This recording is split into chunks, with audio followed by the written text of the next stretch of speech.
Thanks very much indeed, Regina. It's an absolute pleasure to be here. The HRB has been involved with the Palliative Care Network and the All Ireland Institute, I suppose, since its inception. And I remember when it was first mooted and it came to the HRB board as a proposal, people were sort of scratching their heads a bit, and I think they were a little bit in awe of the ambition, and they thought, well, is this really going to happen, and is it feasible? And people are always a little worried about this kind of thing. It was something very new, but I think it's amazing the way you have really put so much in place, and it's a credit to everybody involved that you've made such great progress over the last decade, really. And more. So I'm going to talk about strategy for funding health research, and I hope the technology doesn't let me down here. We'll get started. Okay, just very briefly, I thought it would be helpful for you just to see where health research fits into the overall research landscape. And this is a fairly dull slide. Anything where you have to put up lots of things around jobs, innovation and enterprise I think always looks a little dull. But there you go, that's my own prejudice.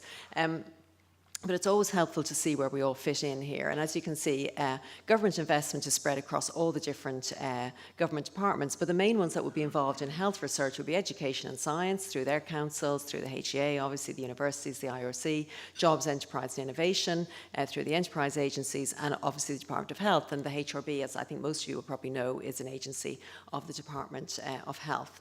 And then, of course, you have others involved as well. But I suppose, unfortunately, the circle doesn't really reflect the scale of our budget relative to the others. The HRB has a relatively small budget compared to, for example, SFI, but nevertheless, we do our best with what we've got. But I suppose the point about this is that the HRB is very much a mission-oriented agency. So I suppose, whereas if you take the national science and technology, the national research and development strategy, it's very much focused on economic development, and job creation and so on. And that is, of course, incredibly important. But from our point of view, we are focused more on the societal goals. Okay, now the Minister stole a little bit of my thunder here, but just I suppose to again put that into context and the whole health landscape, what are we actually dealing with here? And I suppose if you think in terms of just what's happening in health, there's been incredible changes really over the last sort of decades. First of all, and again the Minister mentioned this, there's been quite a very significant increase in life expectancy. This is very good, of course, more than 2.5 years even since 2005. We have much better survival rates for cancer and for heart disease. These are the leading killers.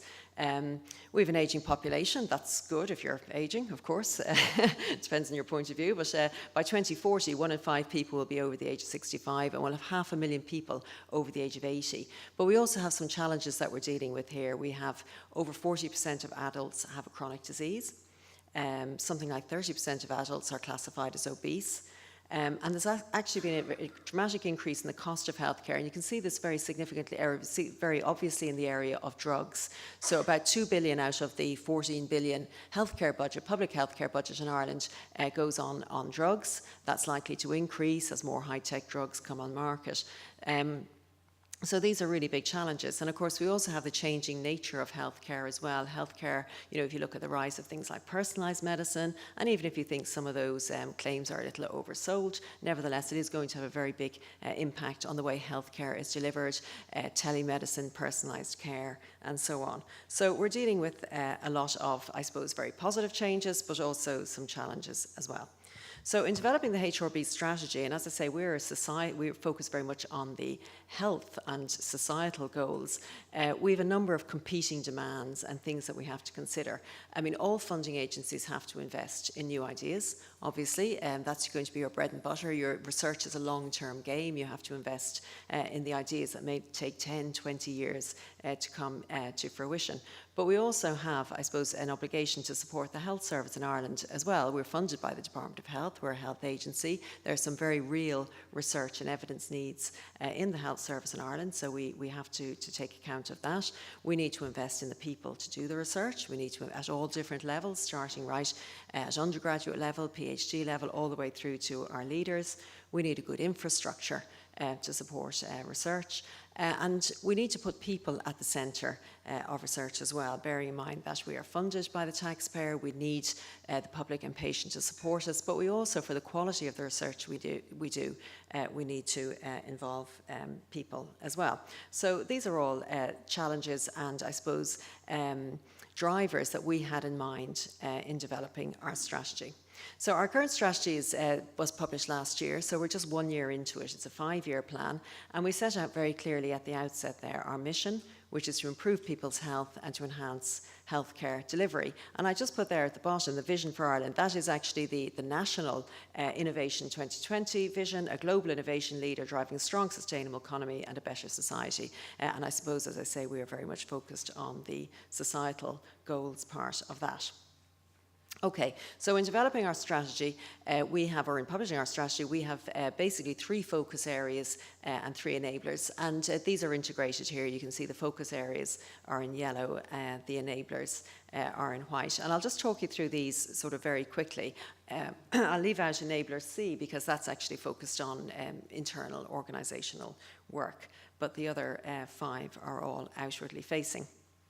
So the first one there, I talked about the importance of investing in new ideas, addressing major health challenges. So what that's about is supporting innovative and investigator-led research to address major health challenges in society. And we're talking here about internationally competitive research. And what we expect out of that over the course of our 5-year investment, we're looking for high quality research.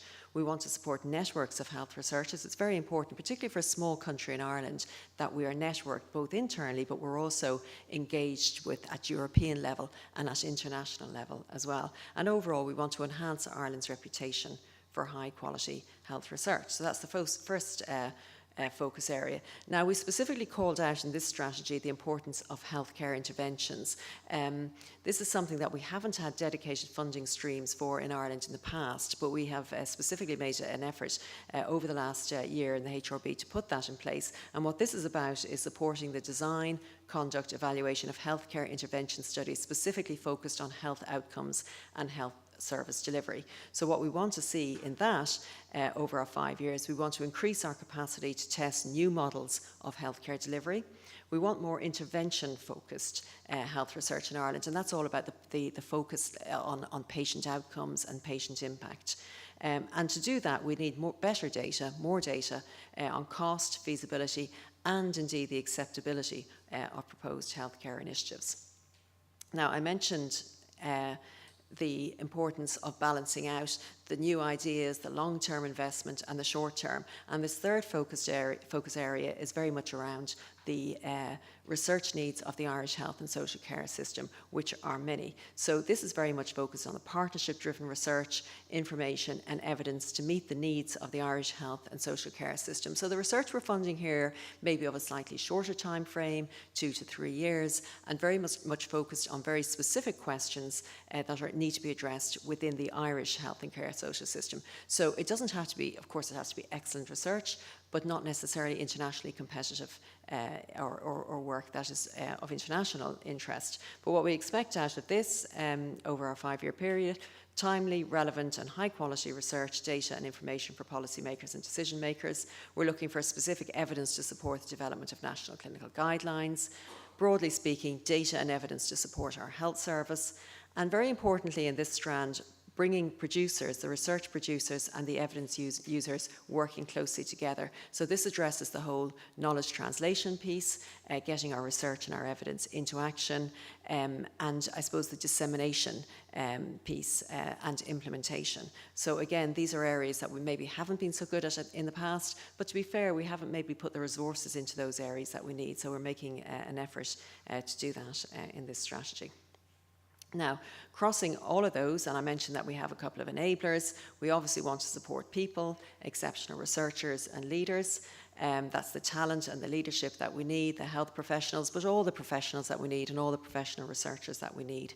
What we're aiming for there is a highly skilled research workforce. We particularly want to see research and evidence integrated into policy and practice. we're looking at more people working in a healthcare setting who are trained and active in research. You know, it's not as though everybody doing research is going to go down that academic route. We want people actually working in the service who are research trained and positive about research and able to apply research and evidence in their everyday practice.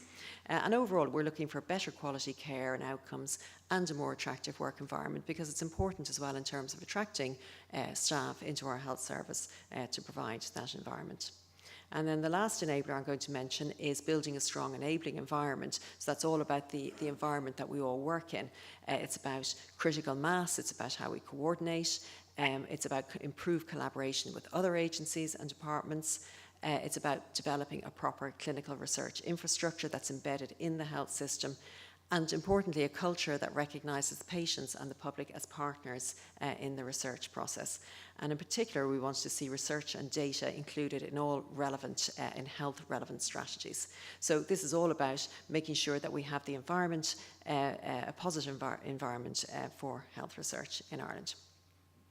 So if we look at how we're distributing across the 5 years, altogether, if you take the HRB's budget, it amounts over a 5-year period to approximately 235 million. And I say approximately because we're funded on an annual basis. So we never know from one year to the next what our budget is going to be, but we have to obviously plan and to make assumptions. So assuming a budget of about 235 million, we see the distribution across those focus areas the way it's set out here in this pie. So about just over 20% there in the internationally competitive, investigator-driven research, about just over 20% again in the for healthcare interventions, about 25% on meeting the needs of the Irish healthcare system and the health services, about 24% supporting people, because that's a really, really important part, and it's expensive, but you have to do that. That's absolutely fundamental.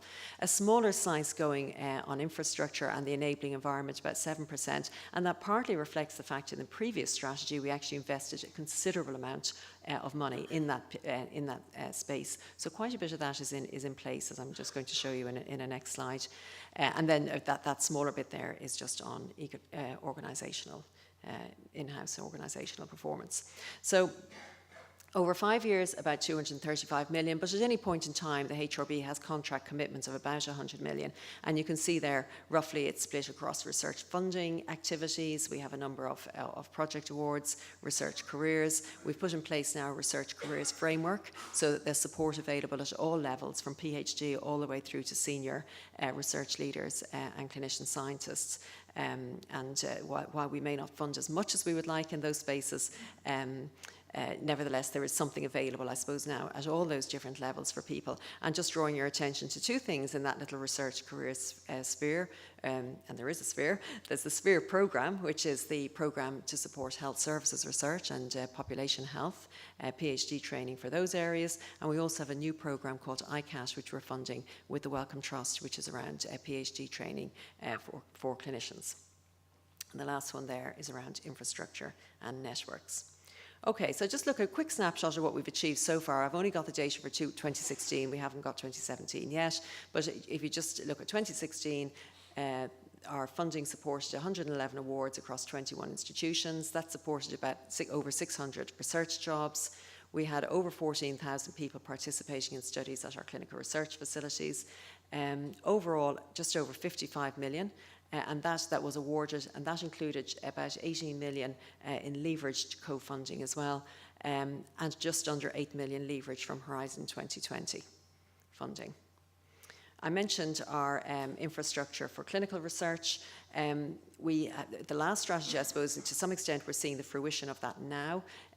We've put in place, I think, a pretty comprehensive infrastructure at this stage to support clinical research in Ireland. In yellow there you have our clinical research facilities, 3 of which are directly funded by the HRB. We have on the left a number of trial networks in particular areas. Our largest, of course, is in cancer, but we also have stroke, mother and baby care, primary care and critical care. And supporting those, we have our Clinical Research Coordination Group, which supports multi-centre trials, and we have a trial methodology research group as well, specifically looking at methodology research and methodology development. So I just wanted to finish on by mentioning a couple of special themes that run through everything. And the first is around partnerships and strategic partnerships. So our budget is not, nobody can do everything. And as we know, research is a team effort. So we have a particular, aim and goal, objective in our 5-year strategy to work as closely as possible in partnership with others. Now, this includes other funding agencies, other government departments. It includes our colleagues in Northern Ireland. We have a nice an intervention call out at the moment with Northern Ireland, looking at cross-border, community-based intervention trials. But EU partnerships. So broadly speaking, it's trying to promote that sense that we have to really work together to deliver the goals of our strategy. The second one is around patient and public involvement. For some years now, when people apply to the HRB for funding, we've been asking them to say, how are the public and the patient involved in their research? But we haven't really, I suppose, assessed that in a very robust way. We've left it to our review panels, our academic and our scientific review panels. So this year, for the first time, we put in place a public review panel, and we went out to the public and we invited members of the public to come in and put their names forward to join a HRB public review panel. And it was interesting that we were completely overwhelmed with the response. We had 700 people replied to that and expressed an interest in becoming a public reviewer for the HRB. So it was really, we were surprised at how interested everybody was and how keen they were to get involved. I'm sort of preaching to the converted here with this audience because you all do public and patient involvement as a matter of course, but a lot of people in research don't, and a lot of people in health research, it's something new. So we're putting a very big effort, first of all, into building the capacity in our universities to help researchers to do that, but also to proactively bring in members of the public and patients into our review processes. We did it as a pilot. It's been very successful. We're just analysing the results of that at the moment, but we hope to roll that out to all our schemes over the coming years. And the last thing I wanted to mention, which I think might also be of interest to your network, is an open research initiative. In late October, in a few weeks' time, we're going to launch a new open research publishing platform. It's built on the F1000 platform that's also used by the Wellcome Trust and the Gates Foundation. And what it is, it's a mechanism for our HRB-funded researchers to publish their research, and not just research papers, but also data on an open platform. So you're going to be hearing a lot more about that. And that's part of the overall drive at European level to, I suppose, make research more open, more transparent, and to really just get it out there and to get the information out there so that we can have as great an impact as possible. And we want to be ahead of the curve in the HRB in that one as well. So you'll be hearing more about that, and that'll be launched at the end of October. So I won't eat into Ian's time anymore in the interests of partnership and positive engagement. Thank you very much.